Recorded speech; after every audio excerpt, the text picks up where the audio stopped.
What if I told you there's a state of mind where you can feel your absolute best and perform at your peak, all at the same time? You might know it as the zone, but scientists have a name for it: flow. And today, we're going to unpack how this isn't some mystical gift, but a skill you can actually train for ultimate human performance. All right, let's dive in. So, why should you even care about this? Well, get this.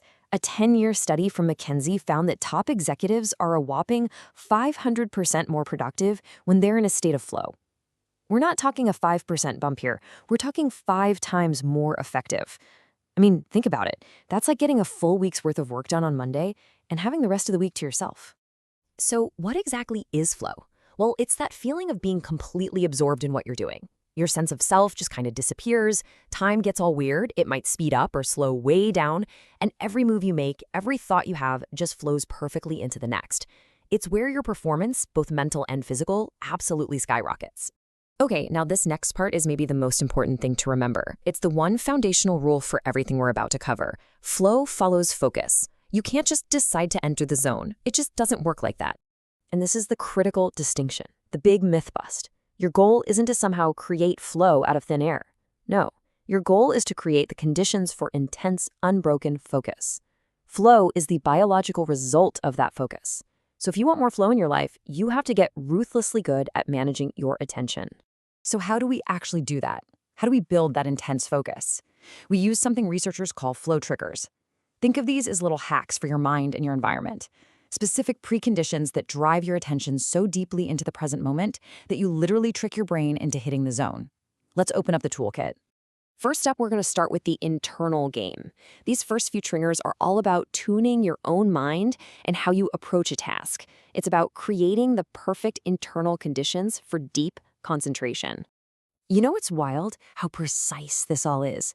See, flow only really exists in this very specific channel, right between boredom and anxiety.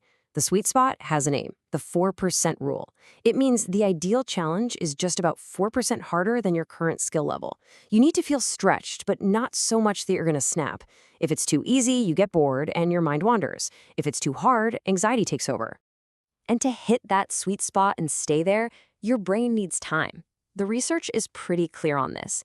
To really get into a deep flow state, you need about 90 to 120 minutes of completely, and I mean completely, uninterrupted concentration. No email pop-ups, no phone buzzing, no one tapping you on the shoulder. You have to create a sacred space for deep work.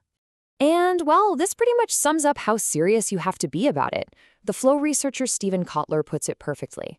You have to be absolutely ruthless about protecting your focus. Because here's the thing. Every single time your concentration gets broken, it can take you 15 minutes or more to get back into that deep state, if you can even get back at all. All right, 2 more quick psychological hacks. First, your brain has to know exactly what it's supposed to be doing. Vague goals like, oh, I'm going to work on that report, are a disaster for focus. Instead, get super specific. Break it down into a tiny goal like, I am going to write 3 great paragraphs. Second, you need immediate feedback. That's what keeps you locked in, telling you if you're on the right track from one moment to the next. Okay, let's switch gears a bit. It's not just about what's going on inside your head. You can actually use your external surroundings, your environment, to drive focus and kickstart that flow state. Consequence is a powerful, powerful attention grabber. I mean, when there's something real on the line, our brain naturally gets hyper-focused. Right? Extreme athletes use physical danger for this, but you don't need to jump out of a plane. You can hack this trigger by taking other kinds of risks. Pitch that wild, crazy idea in the big meeting. Publicly commit to a really tight deadline. That little bit of fear of failure, it actually triggers a dopamine release that locks you right into the present moment. Your brain is a novelty-seeking machine. When it gets hit with new, complex, or unpredictable information, it can't just run on autopilot anymore. It's forced to wake up and pay serious attention. This is why brainstorming in a new place or just tackling an old problem from a completely different angle can feel so energizing. It literally jars your brain out of its rut and into the present, and that is the front door to flow. Okay, so we've covered a bunch of triggers, but this next part, this is arguably the most critical piece of the puzzle for getting into flow consistently, and it's all about avoiding the single biggest mistake that almost everyone makes. So here is the huge aha moment. Flow is not a light switch. You can't just flip it on. It's actually the third stage in a very strict four-part biological cycle. Trying to skip straight to the good part, straight to flow, is like trying to sprint without warming up. It's exactly why so many people get frustrated and fail to get there. You have to respect the whole cycle. It always starts with struggle. And let me tell you, this phase feels awful. It's frustrating. It's that loading period where you're just cramming your brain with information. But then, and this is key, comes the release. You have to step away, completely take your mind off the problem, go for a walk, listen to music, whatever. Only then can your brain shift into flow. And just as important, afterwards, you have to recover, because that peak state takes a ton of energy. Let's look at the why behind this, the biology. That struggle phase is dominated by stress hormones like cortisol and adrenaline. Then, when you step away and enter the release phase, your body produces nitric oxide, which literally flushes those stress hormones out of your system. And that clearing is what allows your brain to shift gears, unleashing this incredible flood of performance-enhancing neurochemicals in the flow state. Then, of course, recovery is where you rebuild all those depleted stores. And what a flood it is. We're talking about the brain's big five.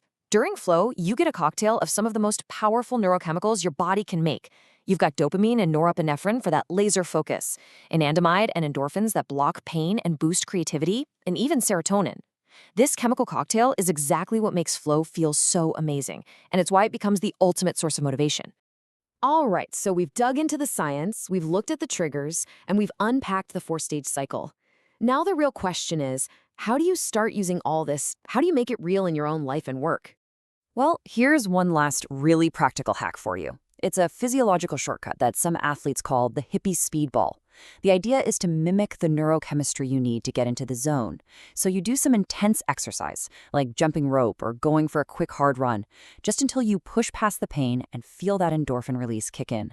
Then immediately after, you have some caffeine, like a strong shot of espresso, to spike your dopamine and focus. It basically preloads the system with the chemicals you need to slip right into flow. And really, that's the ultimate point of all of this. Flow isn't magic. It's not something reserved for extreme athletes or artists or geniuses. It is a fundamental, built-in part of our human biology. And by understanding the triggers and by respecting the cycle, absolutely anyone can learn how to access this incredible state of peak performance more and more often. So I'll just leave you with this one question to chew on. Remember that 500% productivity number we started with? Now that you've got the toolkit, what could you really, truly achieve if you could start harnessing that power in your own life?